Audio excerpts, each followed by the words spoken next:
ಬರ್ತಾಳೆ ಕಂಚಿನ ರಾಣಿ ತರ್ತಾಳೆ ಮಿಂಚಿನ ವಾಣಿ ಕೊಡ್ತಾಳೆ ಮುತ್ತಿನ ಬೇಣಿ ರೆಡಿ ಮಾಡು ಚಿನ್ನದ ದೋಣಿ ತೇರಾ ಏರಿ ಅಂಬರದಾಗಿ ಹೆಸರು ನಗತಾನೆ ಕುಂತರೆ ಸೆಳೆವ ಸಂತಸ ತರುವ 50 ವರ್ಷದ ಸಿನಿ ಬದುಕಿನ ಪಯಣ, 800ಕ್ಕೂ ಹೆಚ್ಚು ಸಿನಿಮಾಗಳು, ಸಾವಿರಾರು ನಾಟಕಗಳು, 100 ಧಾರಾವಾಹಿಗಳು. ನಿಮ್ಗೆ ವಯಸ್ಸಾಗೋಯ್ತಾ?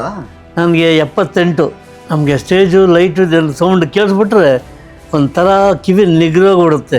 ಅವಾಗಿನ ಕಲೆ, ಕಲಾವಿದರು, ನಾಟಕ ಕಂಪನಿಗಳು, ಸಿನಿಮಾ ಇದೆಲ್ಲ ಹೆಂಗಿತ್ತು ಸರ್?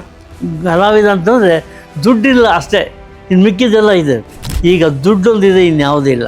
ಹಳೆ ದಿನಗಳೆಲ್ಲ ಕಷ್ಟಪಟ್ಟಿದ್ದೆಲ್ಲ ನೆನಪಾಗುತ್ತಾ ನಿಮ್ಗೆ? ಅವಾಗ ನಾನು ಹುಟ್ಟಿದ್ದು 2-3 ವರ್ಷ ನಮ್ಮ ತಾಯಿ ತೀರ್ಕೊಂಬಿಟ್ರು. ಹಾಗಾಗಿ ನನಗೆ ಯಾರು ಗೊತ್ತಿದ್ರು ನಮ್ಮ ಅಪ್ಪ ಒಬ್ಬರೇ.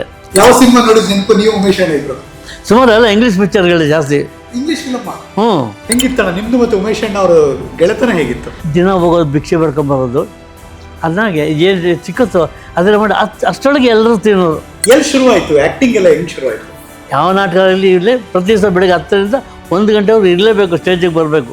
ಹೆಂಗಿತ್ತಣ್ಣ ಆ ನಾಟಕ ದಿನಗಳು? ಗುಬ್ಬಿ ವೀರಣ್ಣ ನಾಟಕ ಕಂಪನಿ 1 ಕೊಟ್ಟರು ತಿಕ್ಕದ ಮೇಲೆ ಯಾರ ಕಂಡ್ರು ತಾವು. ನಾವೆಲ್ಲ ಕೇಳಿದ್ವಿ ಬಾಲಣ್ಣ ಅವರು ಟಿಕೆಟ್ ಹರಿತಿದ್ರು ಅಂತ. ಸ್ಟೇಜಿಗೆ ಬಂದರು, ಬಾಲಕೃಷ್ಣ ಆಗಿದ್ರು. ಅಂದ್ರೆ ಅವ್ರು ಕಿವಿ ಕೇಳಿಸಲ್ಲ, ಆದ್ರೆ ಅಷ್ಟು ಚೆನ್ನಾಗಿ ಡೈಲಾಗ್ ಹೇಳ್ತಿದ್ರು ಅಂತ. ಅದಕ್ಕೆ ನಾವು ಪಕ್ಕದಲ್ಲಿ ಏನೋ ಒಂದು ಟವರ್ ತಗೊಂಡು ಹೋಗ ಕೈ ತೋರಿಸೋದು. ನಿಮಗೆ ಡಿಂಗ್ರಿ ಅಂತ ಯಾಕೆ ಬಂತು ಹೆಸರು? ಇನ್ಮೇಲೆ ನಿನ್ನ ಹೆಸರು ಡಿಂಗ್ರಿ ಅಂತ ಓಡ್ಬೇಕು ಅಂತೀಯ. ನಾನು ಅವ್ರ ಮಾತು ಕೇಳ್ತಿದ್ದೆ, ನಮ್ಮ ಅಪ್ಪವ್ರ ಮಾತು ಕೇಳ್ತಿರಲ್ಲ. ಅದೃಷ್ಟ ಬಂದಿರೋದು ಡಿಂಗ್ರಿಗೆ, ನಾಗರಾಜನಿಗಲ್ಲ. ನೀವು ಕುಳ್ಳಿಗಿದ್ರಿ ಅಲ್ವಾ? ಎಲ್ಲರಿಗಿಂತ ಹೈಟ್ ಕಡಿಮೆ ಅಲ್ವಾ? ಏನಂತಿದ್ರು ಎಲ್ಲರೂ ನಿಮ್ಮನ್ನ? ಹುಡುಗ ಕುಳ್ಳಿಗೆ ಚೆನ್ನಾಗಿ ಮಾಡ್ತಾರೆ ಕಣ. ಮೇಲೆ ದಿಲ್ಲಿಗೆ ಇಟ್ಟು ಕುಡಿ ಹಸಾರೋಯಿ ಕೊಯ್ಯ ಗಿರ ಕೊಯ್ ಮಹಾಗಿರ ಅಂತ ಹಾಡಾಡೋದ್ರ. ನೀವು ಅವಾಗೆಲ್ಲ ಕಲ್ಪನೆ ಮಾಡಿಲ್ಲ ಅಲ್ವಾ ಸಿನಿಮಾಗೆ ಹೋಗ್ತೀವಿ ನಾವು, ಸಿನಿಮಾದಲ್ಲಿ ನಟರಾಗ್ತೀವಿ? ನನಗೆ ಗೊತ್ತೇ ಇಲ್ಲ ಸರ್. ಎಷ್ಟು ಭಾಷೆ ಮಾತಾಡ್ತೀರಿ ನೀವು? ನಾನು ತೆಲುಗು, ತಮಿಳು, ಹಿಂದಿ, ಇಂಗ್ಲೀಷು. ಸರ್ ನಮ್ಮ ಡಿಂಗ್ರಿನ ಯಾಕೆ ಹಾಕ್ಬಾರ್ದು ಆ ಕ್ಯಾರೆಕ್ಟ್ರಿಗೆ?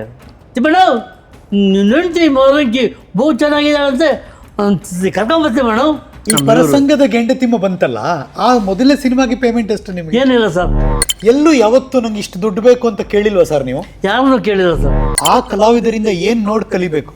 ಇನ್ನು ಈಗಿನ ಕಾಲದ ಹುಡುಗರು ಅದೆಲ್ಲ ನೋಡಿಲ್ಲ.